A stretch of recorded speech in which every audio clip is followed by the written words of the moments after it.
Meditando la Biblia en un año, con el pastor Alex Figueroa.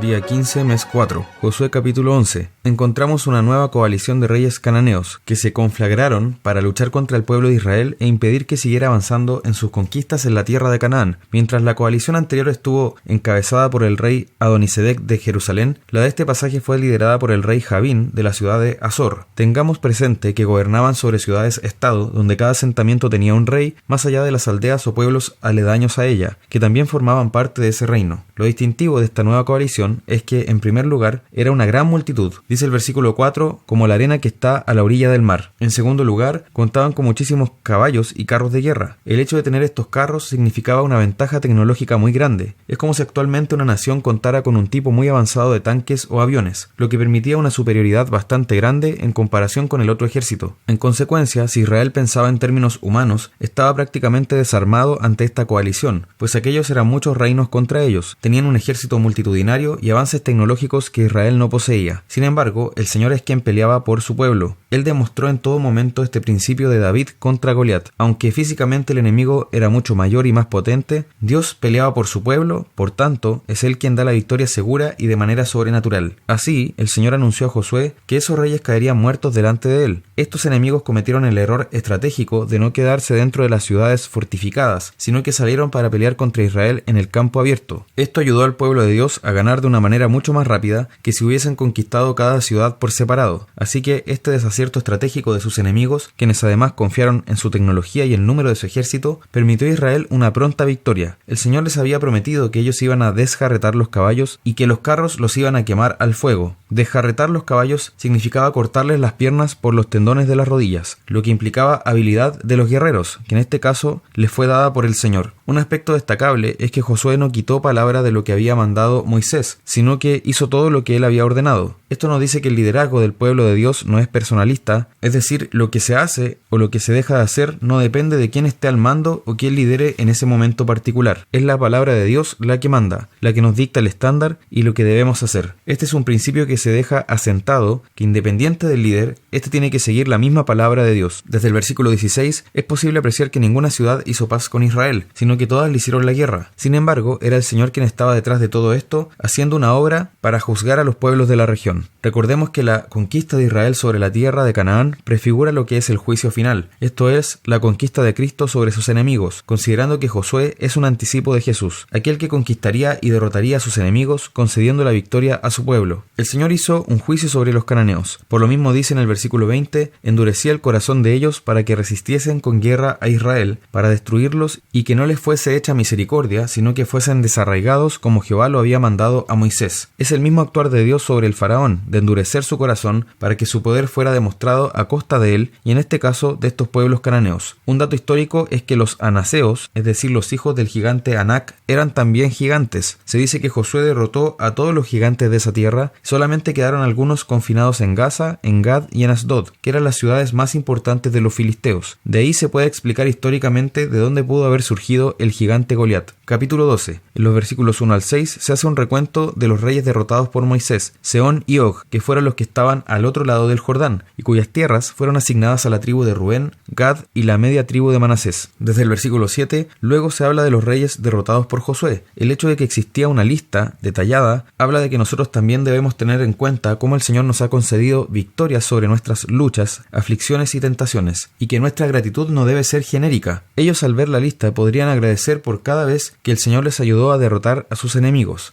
Asimismo, nuestra gratitud debe ser específica por cada bendición y lucha en la que el Señor nos ha dado victoria. Recordemos también que Canaán era una herencia, un lugar de reposo para la descendencia sanguínea de Abraham, pero se trataba de una herencia temporal. Esta tierra era un tipo, un anticipo de las bendiciones espirituales que el creyente obtiene y disfruta en Cristo. Era un pálido adelanto del reposo final que el creyente tendrá en el cielo, esa heredad eterna de una creación renovada por su poder. Es importante destacar también que ellos no ganaron todo esto por ser justos, pues quedó demostrado de manera clara su pecado en el desierto. Tampoco lo obtuvieron obtuvieron por su estrategia o expertise militar. Fue un acto puro de la gracia de Dios el concederles esta tierra, basado en que Él se las prometió de manera incondicional. El Señor es quien se asegura de cumplir esta promesa, por tanto exige a su pueblo que se comporte en aquella tierra acorde con su carácter, su ley y su voluntad. Salmo 84. Encontramos aquí un hermoso salmo que trata sobre cómo se alaba al Señor por hacernos parte de su pueblo y por la comunión que se disfruta en medio de sus hijos. En el versículo 1 notemos que al decir cuán amables son tus moradas, oh Jehová de los ejércitos,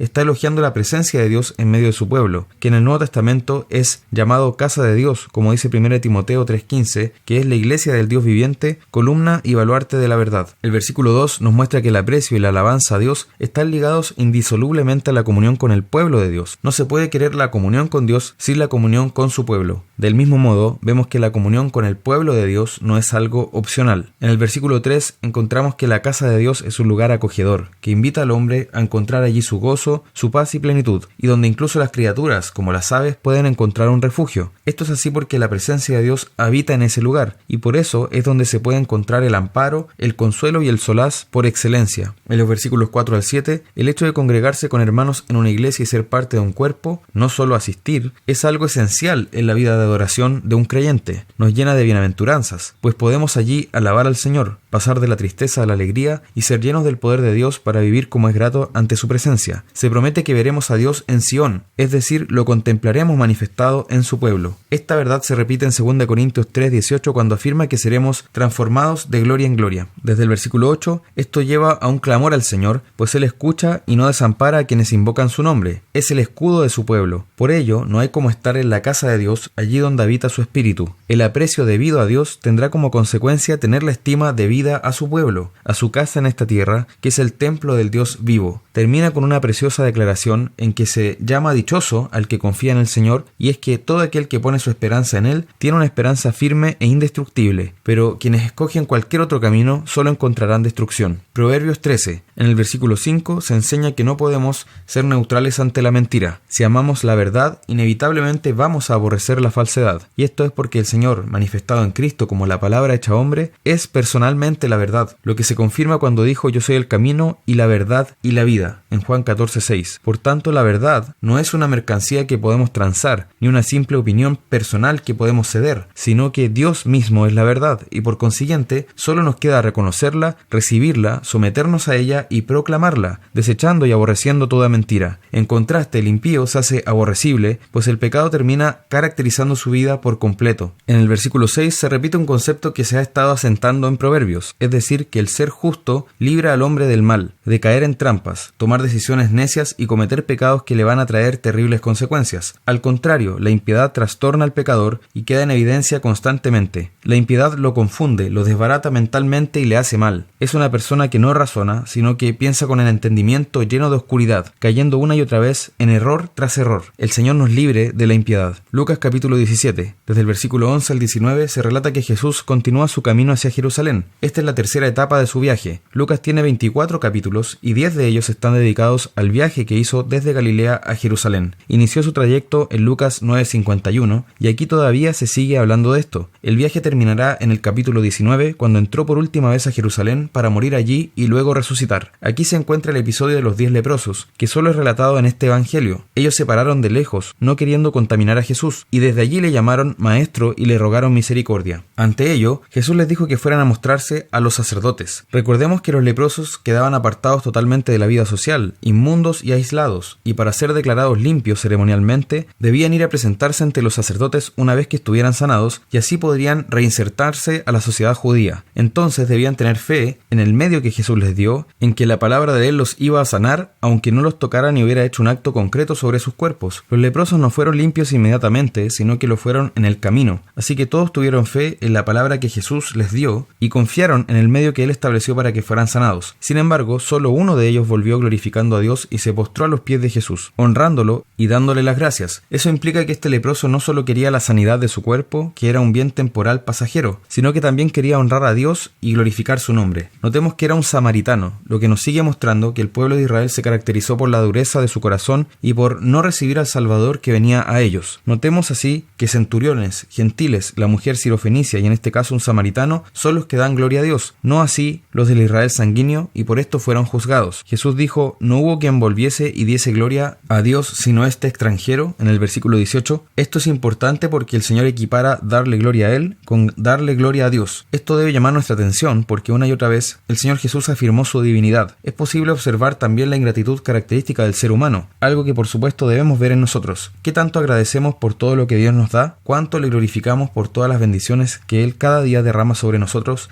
Recordemos que no merecemos ninguna bendición, ya que por nuestro pecado solo tenemos derecho al infierno. Desde el infierno para arriba todo es gracia, así que reflexionemos en cuán agradecidos somos nosotros y tomemos en cuenta lo que dijo el apóstol Pablo en 1 Tesalonicenses 5:18: dad gracias en todo, porque esta es la voluntad de Dios para con vosotros en Cristo Jesús. Eso es lo que le agrada y demuestra un corazón verdaderamente consciente de la salvación que ha recibido. Desde el versículo 20 Jesús dijo: el reino de Dios está entre vosotros. Como hemos enseñado, la promesa de la venida del reino de Dios en el Antiguo Testamento estaba ligada inseparablemente a la venida del Mesías. Por ello, cuando Jesús vino por primera vez, con él se inauguró el reino, es decir, la etapa de proclamación para que muchos entren en él, hasta que finalmente se consume en su segunda venida. Lo que no estaba profetizado con claridad en el Antiguo Testamento es que iba a existir un valle entre sus dos venidas. En consideración al Antiguo Testamento, era una sola venida, siendo teológicamente correcto, pero se divide en dos fases. Primero, en su encarnación, para el ministerio donde aseguró nuestra salvación con su muerte y resurrección. Segundo, cuando vendrá a juzgar a los vivos y a los muertos. Esas dos fases hacen la gran venida del Mesías donde trae su reino. A través de esto, aprendemos que Jesús dejó claro que el reino ya estaba entre ellos. Por su parte, debían conocer ese reino y esforzarse por entrar en él, lo que se hacía únicamente por la fe. Luego, Jesús empezó a hablar de la segunda venida, cuando dijo que él ya no iba a estar físicamente con ellos en un momento, y que iban a desear estar en su compañía, pero ya habría subido al Padre. Después aclaró que su segunda venida va a ser visible para todo el mundo como un relámpago. Esta será como en los días de Noé, tal como el juicio que se derramó sobre todo el mundo con el diluvio, de la misma forma como los días de Lot, como el juicio que hubo sobre las ciudades de Sodoma y Gomorra. Estos dos eventos son los dos grandes acontecimientos de juicio que anuncian desde el Antiguo Testamento cómo será el juicio final. Por lo tanto, así como los días de Noé y como los días de Lot, serán aquellos en que venga el Señor, y así lo podemos encontrar en el versículo 30. La gente va a comprar, vender, casarse y construir casas. Van a estar haciendo una vida normal, pero totalmente entregada a sus pecados y maldades, es decir, lejos de Dios. Entre tanto que ellos piensen que van a estar tranquilos y su vida seguirá como siempre, el Señor va a venir. Dijo también Jesús: acordaos de la mujer de Lot, en el versículo 32. Es interesante porque ella se transformó en un proverbio, un ícono del amor al mundo y de cómo alguien se pierde por esta razón. Por tanto, debemos tener sumo cuidado porque ella estaba entre tres personas que fueron preservadas de la destrucción: Lot y sus hijas. Asimismo, el mero hecho de estar con quienes van a ser salvos no nos hace salvos a nosotros mismos. Debemos asegurarnos de que nuestro corazón esté vuelto al Señor y no hacia Sodoma, ni hacia el mundo. Acordémonos de esta mujer y no amemos al mundo ni lo que hay en este. Quien pone la mano en el arado y mira hacia atrás no es digno del reino de Dios, según Lucas 9:62. No es digno de Cristo. Por el contrario, debemos poner nuestra mano en el arado y mirar hacia adelante, hacia Él, puestos los ojos en Jesús, el autor y consumador de la fe, como dice Hebreos 12:2. El que procure salvar su vida y preservar lo que tiene en este mundo bajo el pecado, aferrándose a esta vida sin Cristo, va a perderla.